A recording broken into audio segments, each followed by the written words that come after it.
Probability, नाम सुनते ही क्या एग्जाम का टेंशन याद आ जाता है? अगर हाँ, तो आज इस उलझन को हमेशा के लिए सुलझा देते हैं।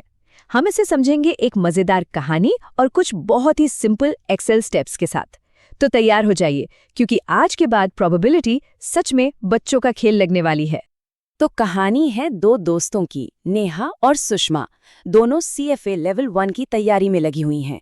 अब नेहा की एक ही प्रॉब्लम है, ये प्रोबेबिलिटी। उसे सब समझ तो आता है, लेकिन जैसे ही एग्जाम में सवाल आता है सब कंफ्यूज हो जाता है। तो चलिए देखते हैं सुषमा ने इस मुश्किल को कैसे चुटकियों में आसान बना दिया। तो आज का हमारा प्लान क्या है? देखिए, हम प्रोबेबिलिटी की दुनिया में एक छोटा सा सफर करेंगे। शुरू करेंगे बिल्कुल बेसिक से, फिर समझेंगे इसके 3 सबसे जरूरी रूल्स, और रूल, एंड रूल और गिवन रूल। और हाँ, आखिर में एग्जाम के लिए कुछ कमाल के इंसाइट्स भी होंगे। तो चलिए सबसे पहले कदम से शुरू करते हैं। देखिए, पूरी की पूरी प्रोबेबिलिटी ना बस एक सिंपल से सवाल के इर्द गिर्द घूमती है कि किसी भी चीज के होने का चांस कितना है, बस। तो प्रोबेबिलिटी का मतलब सीधा साधा है, किसी इवेंट के होने का चांस। और इसका जो फॉर्मूला है ना, वो हमेशा याद रखिए। हमारे फेवर में कितने आउटकम हैं उसको डिवाइड कर दीजिए टोटल आउटकम से। बस इतना ही है इसका पूरा खेल।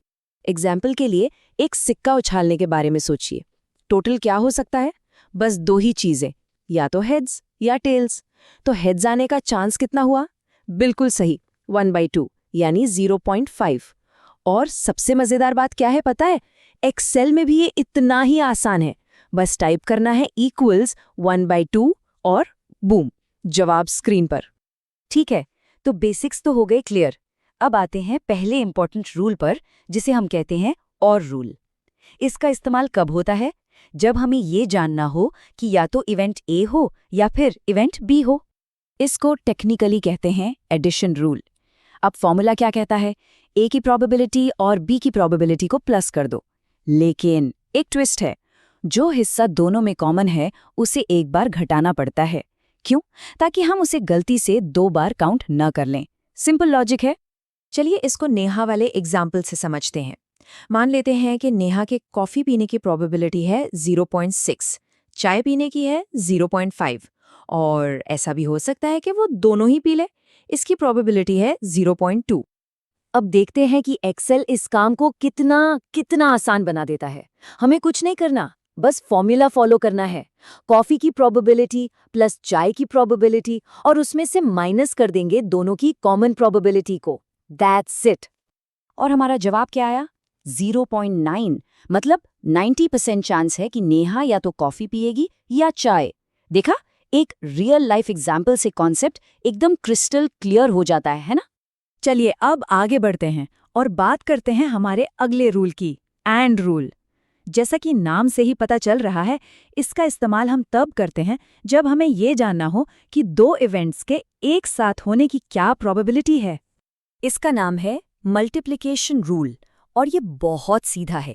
जब 2 इवेंट्स एक दूसरे से पूरी तरह आज़ाद हों, मतलब एक के होने या ना होने से दूसरे पे कोई फर्क ना पड़े, तो हम बस उनकी अलग अलग प्रोबेबिलिटी को मल्टीप्लाई यानी गुणा कर देते हैं।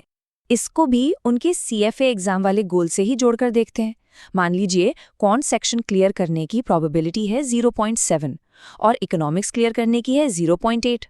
तो सवाल ये है कि दोनों एक साथ क्लियर होने की क्या प्रोबेबिलिटी है? और एक्सेल में, अरे ये तो और भी ज्यादा आसान है। बस एक सिंपल सा मल्टीप्लिकेशन इक्वल टू 0.7 इंटू 0.8। तो एक चीज याद रख लीजिए अच्छे से, जब भी सवाल में एंड दिखे तो सीधा मल्टीप्लाई कर देना है। तो जवाब आता है 0.56, यानी सिर्फ 56%। और यहीं पर नेहा को एक जरूरी बात समझ आई कि सिर्फ एक सब्जेक्ट में अच्छा होने से काम नहीं चलेगा, दोनों में ही पकड़ मजबूत होनी चाहिए। अच्छा, अब आते हैं उस रूल पर जो अक्सर लोगों को सबसे ज्यादा कंफ्यूज करता है। ये है गिवन रूल, या जिसे हम कंडीशनल प्रोबेबिलिटी भी कहते हैं।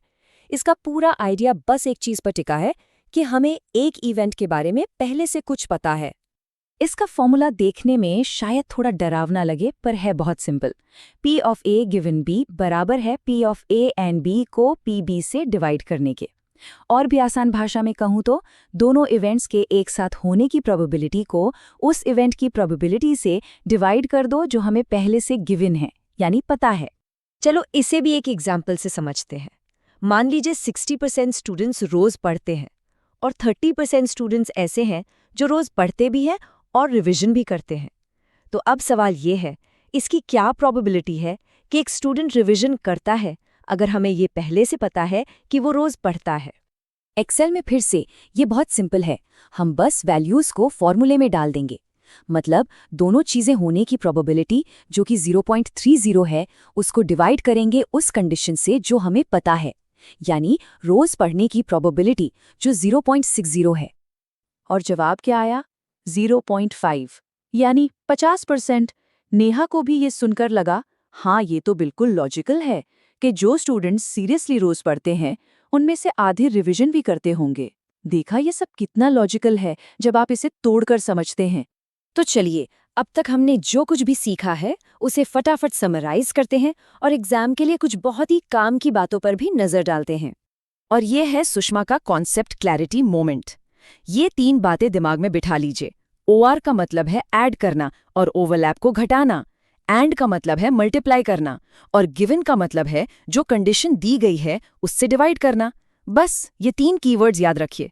सुषमा ने आखिर में कुछ और काम की बातें बताईं जो एग्जाम में बहुत हेल्प करती हैं। पहली, इंडिपेंडेंट और डिपेंडेंट इवेंट्स के बीच का फर्क हमेशा ध्यान में रखें।